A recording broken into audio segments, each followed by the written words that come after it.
Si vous êtes actuellement en train de vous demander qu'est-ce que je fais là,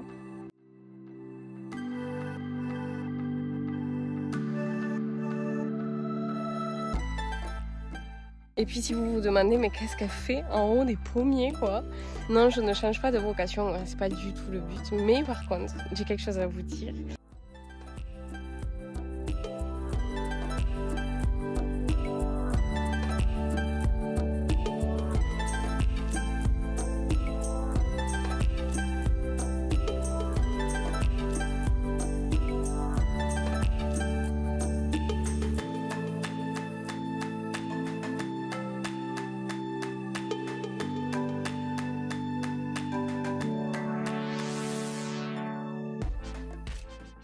Voilà, je vais vous amener dans la rénovation de cette vieille grange, de ce vieux corps de ferme que du coup mon père en a acheté. Je pense que c'est le projet le plus fou, surtout pour lui, pour retaper tout ça, mais ça va être épique.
Voilà, vous avez découvert donc le nouveau projet sur lequel je vais être indirectement impliquée du coup avec mon père, puisque mon père a fait l'achat de cette maison comme résidence principale.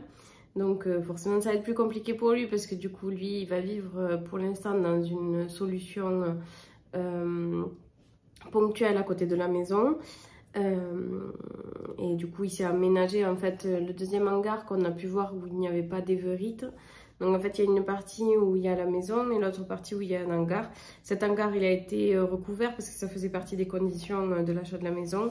Donc actuellement, nous avons des éverides flammées. Il a pu aménager entièrement dessous et se créer un espace de vie. Et en ce moment, en fait, au moment où je vous parle, lui, il commence à travailler sur la création d'un mini studio dans le hangar.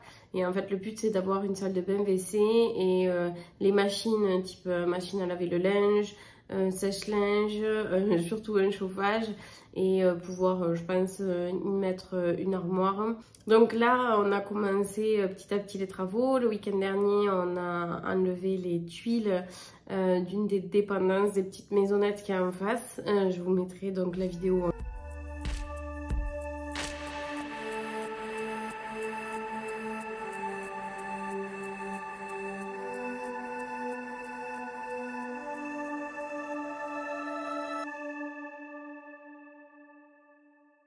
Il va y avoir pas mal de projets, vraiment que le début, je pense qu'on en a vraiment minimum pour 2 ans de travaux. Le plus gros chantier forcément c'est la maison et indirectement le plus urgent parce que c'est une maison donc, qui est faite de briques rouges, de briques en terre. On a déjà vécu un effondrement de la cheminée parce que là dans les images vous avez pu voir aussi une cheminée, mais cette cheminée du coup s'est effondrée. Donc tant mieux parce que d'un côté nous on allait la faire tomber parce qu'il va falloir qu'on fasse tomber quasiment tout, mais ça reste quand même relativement impressionnant et c'est arrivé pendant un épisode de pluie, donc je vous avoue que on n'était pas 100% serein. Donc voilà, c'est une maison avec d'énormes travaux.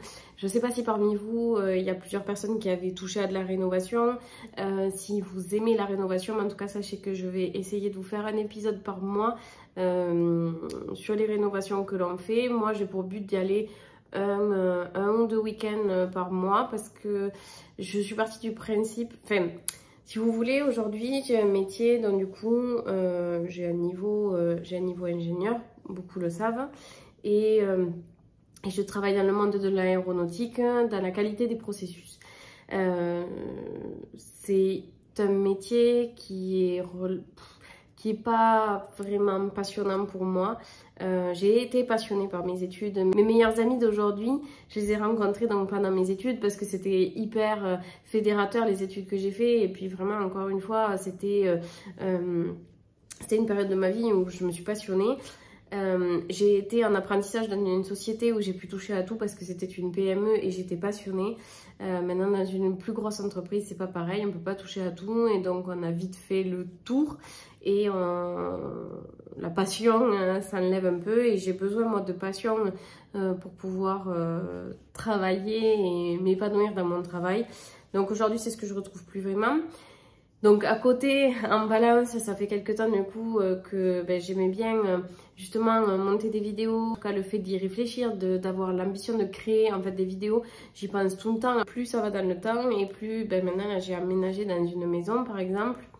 Et finalement, je me rends compte que je sais pas faire grand chose. Et quand je vois mon père, mon oncle, mes oncles, mes tantes, pour certaines, qui savent tout faire. Mais ce que je veux dire, c'est que je n'ai pas les connaissances comme mes parents avaient, je n'ai pas les connaissances non plus que ma grand-mère avait, le fait de se soigner par exemple avec des plantes, tout ça j'extrapole bien sûr, mais ce sont des choses qui me frustrent aujourd'hui de me dire putain mais je suis dépendante, j'ai vraiment au fond de moi besoin de connaître et là me dire que je vais pouvoir accompagner mon père donc du coup sur des travaux de rénovation, ça me passionne d'avance. Alors c'est pas facile, hein. Je vous avoue que le week-end dernier on a retiré les tuiles de la toiture. Le lendemain j'étais cassée en deux, mais au moins j'ai découvert comment on posait les tuiles indirectement puisque moi je les ai retirées. Du coup on a regardé les chevrons qui étaient abîmés et même si j'y suis pas au quotidien, en tout cas ça me permettra d'apprendre. Et si un jour moi aussi après j'ai envie de me lancer dans une rénovation de maison, chose qui pourrait être possible puisque du coup je suis plus pour la rénovation d'une maison que pour la construction d'une maison neuve. Du coup, en tout cas, je trouve que les cachets des anciennes maisons m'inspirent beaucoup plus et me donnent envie de rénover. Donc c'est pour ces raisons que du coup, ça me passionne et que vraiment j'ai hâte de continuer à vivre cette aventure, même si je vous avoue que c'est difficile. Au final, je me rends compte que je suis tellement sédentaire dans ma vie de tous les jours, même si avant je faisais pas mal de sport. Au final, les déplacer des tuiles d'un toit, ça m'a démonté. Même si j'avais juste à les sortir du toit et à les poser sur l'échafaudage et quelqu'un les descendait, mais ça m'a démonté. Non, bon. Voilà, ben en tout cas, j'espère que cette aventure vous plaira. Je vous remercie infiniment toujours de votre présence. Je vous remercie énormément de l'accueil que vous avez fait à ma dernière vidéo. Je vous remercie encore du fond du cœur. Je vous dis à très vite pour une prochaine vidéo. Surtout, prenez soin de vous. Salut!